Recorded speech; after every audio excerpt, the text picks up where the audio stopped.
welcome back everybody. We'll continue our discussions of the second law of thermodynamics. So, in the previous two classes, we have we've looked into a couple of new concepts. One is the heat engine. From there, we defined the first law efficiency. The second one was the refrigerator or heat pump, based on which we defined something called coefficient of performance or COP. And these concepts will be important. That is the idea of heat engines and idea of refrigerator or heat pump will be important when we define second law of thermodynamics.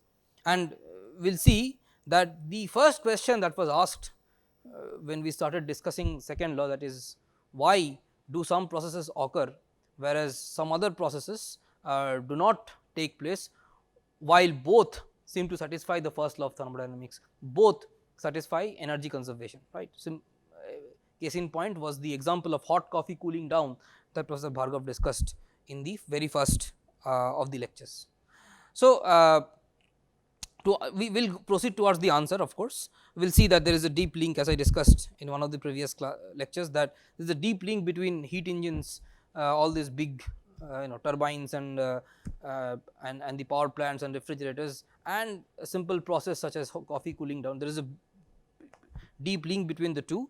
But before that, we need to formally state the second law of thermodynamics. Okay, that is what we will do in today's lecture, and you will see that the second law of thermodynamics, when I write the statement, there are two statements. The first one is called the Clausius-Planck, the first one is called the Kelvin-Planck statement, and the second one statement is called the Clausius statement. You might wonder why there are two statements. Will prove that they are really equivalent, they are the same. If one is violated, the other one will automatically be violated. Okay, it is just two different ways of stating the same thing. And the other interesting thing that you should notice is that second law, the statement is not a positive statement, or it does not tell you what you can do, it tells you what you cannot do.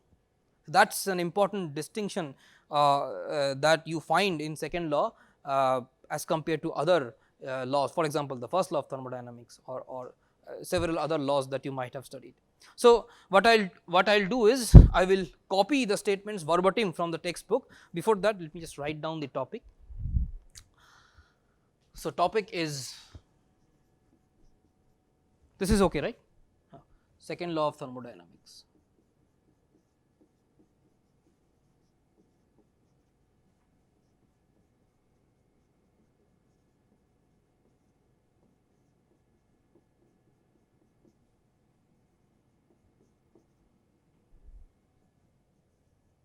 Right. So, the first we will talk about the Kelvin-Planck statements. As I said, there are two statements. The first one is the Kelvin-Planck statement.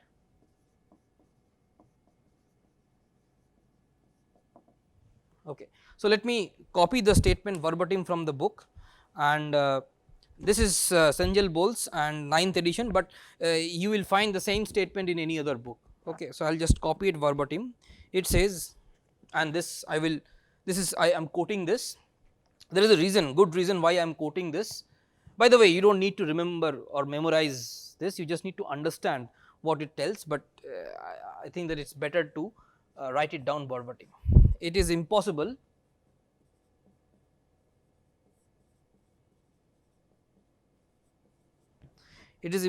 for any device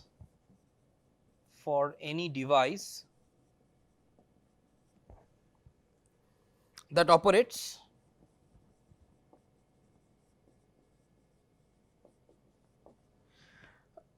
on a cycle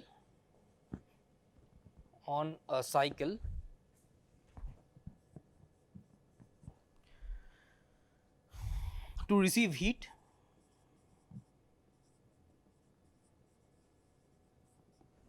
from a single reservoir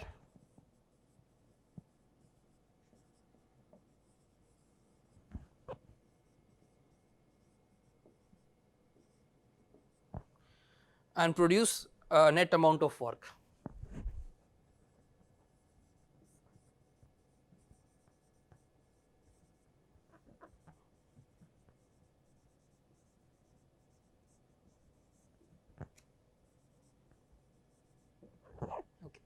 So, let us try to unpack what this means. So, it tells us that it is impossible for a device that operates in a cycle. So, that means we are talking about a device which is operating in a cycle. We have seen examples of such devices, both heat engines and refrigerators or heat pumps, they are all examples of such devices which operate in cycle. So, it is impossible for such a cyclic device to receive heat from a single reservoir and produce a net amount of work, right. So, it is pretty obvious that this device, whatever this device is, it is receiving heat from some reservoir, this is thermal reservoir, and it is producing some work output. Okay. So, it should be obvious to you that we are talking about, or this statement is talking about a heat engine.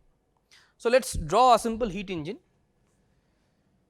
So, a heat engine is in contact with a high temperature reservoir, which we are characterizing with temperature Th, this has a temperature Th, then this is the heat engine which is operating in a cycle, this is heat engine, it is receiving some heat QH.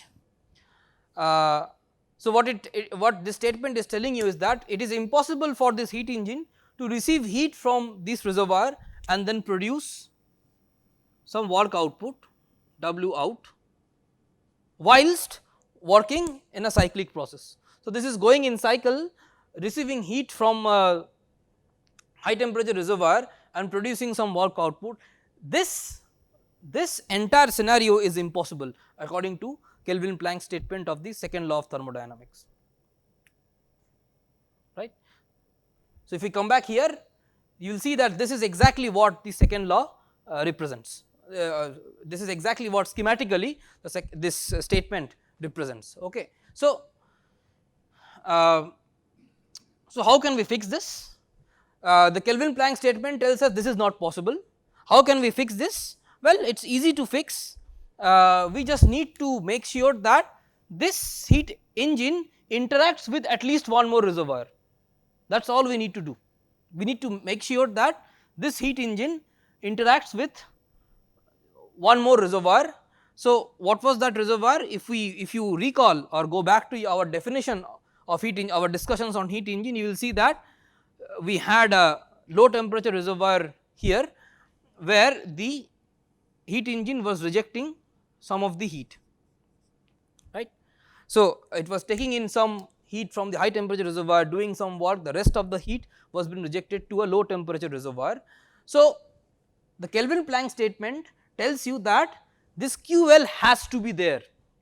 This heat engine cannot work in a cyclic process and only take heat from a high temperature source or high temperature thermal reservoir, give you some work output whilst working in a cycle. That is not possible. It has to interact with at least one more reservoir, which means it has to reject some amount of heat to the to at least one other low temperature reservoir. So, the Kelvin Planck statement basically indicates that QL has to be larger than 0. You cannot have QL equal to 0, this is not possible according to the Kelvin Planck statement. So, what does that mean in terms of efficiency, the first law efficiency? You might recall that the first law efficiency is defined for a heat engine as 1 minus QL by QH, because so QH is always positive.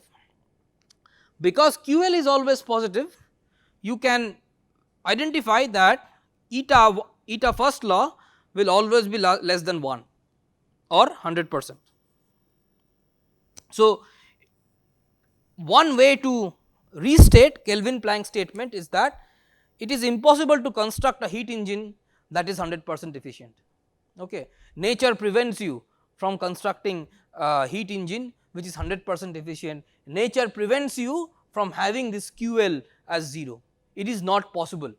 Remember, this is not because of some non-idealness, because of some friction somewhere. It is not because of any non-ideal processes, or like for example, as I said, friction between two solid surfaces, or friction that is present in the working fluid, the viscosity of the working fluid. These things are not responsible for QL being non-zero. It has nothing to do with them. This QL has to be non-zero. It's a principle of nature.